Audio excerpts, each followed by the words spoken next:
비 때문에 잠 못 드는 당신. 푹 재워드리겠습니다. 두 번째 의뢰인 소개를 한번 해보시죠. 네, 이번 사건도 인천지방법원 사건이고요. 1월에 접수해서 4월에 게시가 난 3개월 정도 걸린 사건입니다. 보정은 몇 번 나왔어요, 이 사람? 보정은 총 2번 정도 나왔어요. 두 번? 근데 3개월이나 걸렸어. 아까는 보정 2번 나왔는데 한 달 반에 끝났잖아. 중간에 감정평가 하나가 들어가는데 그게 아무래도 시간을 조금 쓴 것 같아요. 그치. 간평 나오는데 시간이 좀 걸리니까. 그럼 집이 있었나 보네? 네, 집이 하나 있으세요. 이번 의뢰인은 40대 초반 여성분이시고 네일샵을 운영을 하세요. 근데 저는 네일샵이 생각보다 돈을 좀 많이 번다고 생각을 했는데 그렇지가 않은가 봐요. 매출이 많은데 매입이 많아서 돈을 못 버는 건지 아니면 매출 자체가 적은 건지 그건 뭐 우리가 알 수가 없으니까. 근데 요거 뭐 하나에 5만 원 막 이러잖아? 네, 4만 원, 5만 원? 5만 원부터 시작이죠. 5명만 받아도 25만 원에 이거 뭐 재료비가 얼마나 들어가겠어? 그쵸. 사실 다 인건비지. 네. 그 내일 안 하네 너는? 네, 저는 안 합니다. 그래? 네. 이거 좀 해달라 그래 여기 가서. 이분은 네일샵을 하다가 좀 어려워지신 것 같고 네. 빚이랑 소득이랑 재산 뭐 이런 것들 한번 볼까요? 네. 채무는 이제 2억 4천 정도 되는데요. 아까 말씀드렸던 그 집 담보대출. 자가였던 거지, 그치? 네, 1억 2천을 제외한 이제 1억 천이 이제 신용채무로 들어갑니다. 별채권이 한 1억 한 2, 3천 됐고 네. 그다음에 우리가 깎아먹을 수 있는 회생채권이 한 1억 한 1천 정도 된다고. 네. 1억이나 왜 생겼어? 장사하다 생겼어? 네, 장사하다 생긴 거. 그래요? 장사하다가 좀 힘들어가지고 네. 그렇게 생겼다 치고 요 소득은? 채권자 수 보면은 그 변호사님이 얘기해 주셨잖아요. 채권자 수가 많으면 돌려막기다. 그치. 채권자가 14군데만 되면은 이거는 뱅글뱅글 돌린 거지. 네. 채권자가 이렇게 계속 있다가 나중 되면은 500짜리, 300짜리 뭐 이런 것들이 막 생겨. 맞아요. 그거는 더 이상 못 빌리는 거야 이제.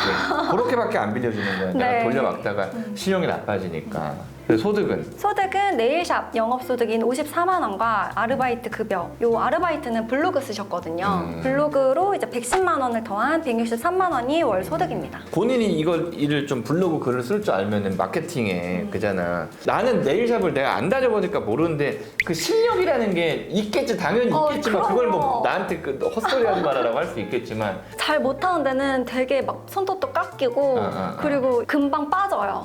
그래? 네.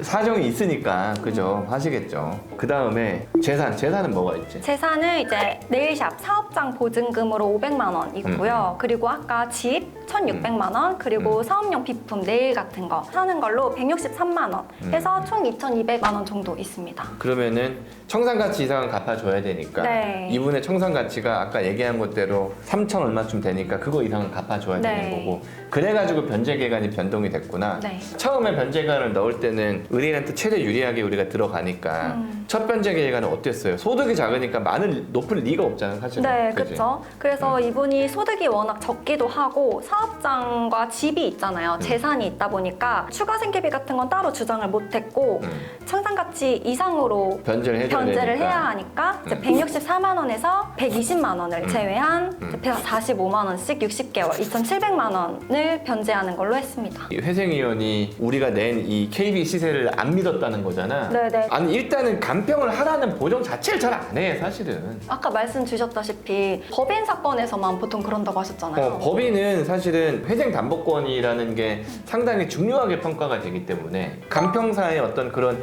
기준에 따라서 이게 담보권으로 처리할지 아니면 추가적인 거를 회생채권으로 처리할지 이런 것들을 좀 나누는 부분이 있어가지고 공인된 감정평가사 그러니까 그 의견이 있어야 되는데 개인회생은 뭐 그냥 뭐 KB 시세 가는 거 아니야? 아니면 국토교통부 실거래가 가고? 그렇죠. 저도 요거는 경우를 처음 봤어요. 감정평가 경우를. 간평해가지고 사실 1,000만 원밖에 차이가 안 나면 네. 무슨 뭐 이건 너무 최저가다 이렇게 하지 굳이 간평을 내라고 하면 돈만 이거 뭐 몇백만 원 더 써야 되는데 그렇죠. 간평으로. 이것도 돈이 들어가니까요. 그래서 우리가 처음에 변제계획안은 청산가치만 겨우 반영하는 걸로 갔는데 네. 간평하라는 보정이 이제 1차에 나오고 간평 결과를 기다려서 받아보니까 청산가치가 1,000만 원이 올라가니까 최저생계비를 줄일 수밖에 없겠네. 네. 아니면 이 개월수를 늘리든가. 근데 개월수를 뭐 이미 뭐 60개월 해놨으니까. 맞아요. 풀로 해놨었죠. 풀로 해놨으니까 줄일 수밖에 없겠네. 그 최종 변제계획안은 얼마나 나왔지? 최종 변제 계획안은 164만 원에서 100만 원을 제외한 64만 원을 이제 60개월로 해서 3,700만 원, 총 26%의 변제율로 개시 결정을 났습니다. 그렇지. 청산 가치가 한 3,300 정도 되면 우리가 한 115% 정도를 5년치의 청산 가치로 잡아주거든. 왜냐면 이자율을 좀 계산을 해야 되기 때문에. 어쨌든 뭐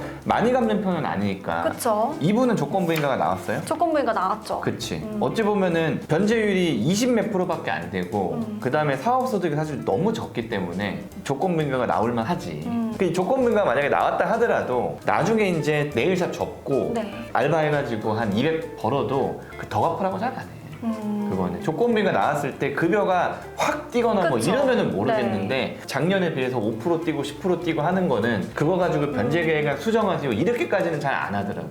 이분의 한마디 변호사님이 해주세요 이번엔. 마케팅에 좀 신경을 좀 써라. 약간 이런 걸 얘기하고 싶은데 오. 블로그라는 게 우리도 이제 저도 옛날에 한창 블로그로 좀 이렇게 해가지고 수입을 많이 했었는데 내가 그냥 막 이렇게 막 대충 써도 상위 막 최상에 노출되고 막 그랬어. 막 무슨 뭐 또 그때는 남들이 안 하는 이 분야를 내가 하다 보니까 거기서는 글 쓰는 사람이 없으니까 내가 막 1등으로 갔는데 개인의 너무 생은 많아요. 너무 광고하는 사람들이 많아가지고 내가 진심을 다해 쓰는 게 사실 무슨 의미가 있냐 이런 꼴 정도로 솔직히 안 돼요. 꾸준하게 쓰셔야 그잖아. 돼요. 꾸준하게 쓰기는 쓸 거야.